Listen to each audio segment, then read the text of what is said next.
Mais avant tout ce joli programme, retour à Benaille en Corrèze avec vous Stéphane Pigato pour découvrir un métier pas comme les autres. Exactement, Régis. Et tiens, en parlant du salon Passion Voyage, nous y serons en direct avec Alexandre Pain en baladeur vendredi soir entre 16h et 18h. Hein, Régis. Oui, je sais, j'allais le dire aussi. Voilà. Ah bah pardon, excusez-moi. Oui. Je fais votre travail. Vous voyez. Le métier du jour, oui, avec Chloé Hamon. Bonjour Chloé. Bonjour. Alors Chloé, vous êtes accompagnatrice en équitation. En quoi consiste votre métier, Chloé ? Alors, pour résumer, le but du jeu, c'est de réussir à mettre du lien entre l'humain et son cheval et de réussir à améliorer la communication, que le cheval puisse faire comprendre plus l'humain qui est en train de lui demander des choses et l'humain, lui, comprendre encore plus ce que le cheval est en train d'essayer de lui dire. D'accord. Et après, dans tout un tas de déclinaisons, parce que ça dépend de l'objectif du cavalier et du propriétaire. Souvent, j'interviens chez les gens qui ont un cheval. Ouais. Et qui ont peut-être des petits soucis de communication ou ils appellent ça des petits problèmes de comportement.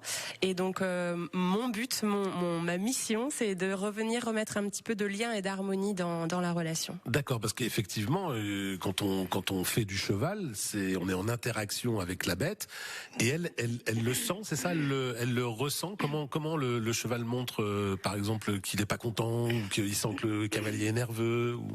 Alors le cheval est un animal de proie, donc en fait, c'est comme s'il était construit, il est né pour réussir à assurer sa survie. Donc, il est fait pour réussir à voir qu'il y a un danger. Et donc, pour ça, c'est un animal de groupe.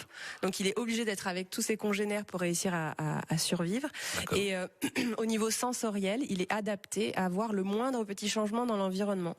Donc, si un humain qui est à côté peut avoir une émotion forte ou une peur ou qui est pas en cohérence, en tout cas entre son langage, qu'il n'y a pas de cohérence entre son langage corporel et ce qu'il est en train de dire ou demander au cheval, et ben le cheval, ça va le mettre tout de suite en alerte. Et c'est là où ça va créer une déconnexion entre l'humain et le cheval. D'accord. En fait, le cheval a besoin de cohérence entre ce que l'humain est en train de dire ou faire et ce qu'il ressent vraiment à l'intérieur. Mais il le sent réellement. Il a quoi ? Il a comme un sixième sens, si on peut dire. Alors je mets beaucoup de guillemets dans ce que je suis en train de dire, mais c'est un peu ça, on peut le dire.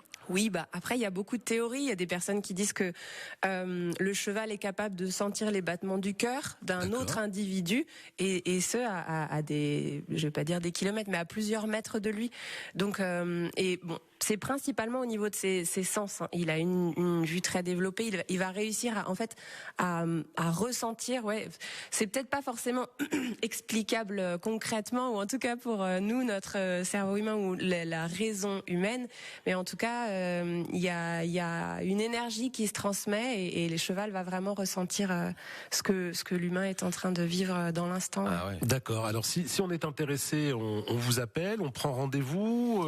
Comment ça se passe concrètement ? Vous faites rencontrer le cheval et son cavalier. Oui, alors c'est possible de venir à la maison. J'ai des chevaux qui permettent justement de venir travailler des choses sur l'humain. Donc ça peut être. Donc là, c'est plutôt la partie accompagnement où la personne va peut-être avoir besoin de se retrouver elle-même. Et le cheval, c'est comme s'il va avoir un pouvoir de révéler, comme un miroir un peu. D'accord. Et le fait d'être en présence du cheval, ça va permettre à l'humain de venir se recentrer sur ce qui est vraiment vivant en lui et ce qu'il vit réellement et ce qu'il est en train de ressentir réellement et pas ce qu'il s'imagine ou ce qu'il est en train de se raconter. Ça lui permet d'aller toucher quelque chose vraiment à l'intérieur de lui. D'accord. Comment s'appelle votre centre équestre ? Alors, j'ai pas de structure de centre équestre, mais en tout cas, on peut me retrouver sur Chloétologie. Mon site internet s'appelle chloétologie.com, mais .fr. Voilà. Bref, Chloétologie, on tape ça sur un. Oui, vous me retrouvez sur un moteur de recherche, Régis, et vous allez voir, on pourrait en parler des heures, c'est extrêmement intéressant. Oui, là on était parti là avec Chloé. Oui.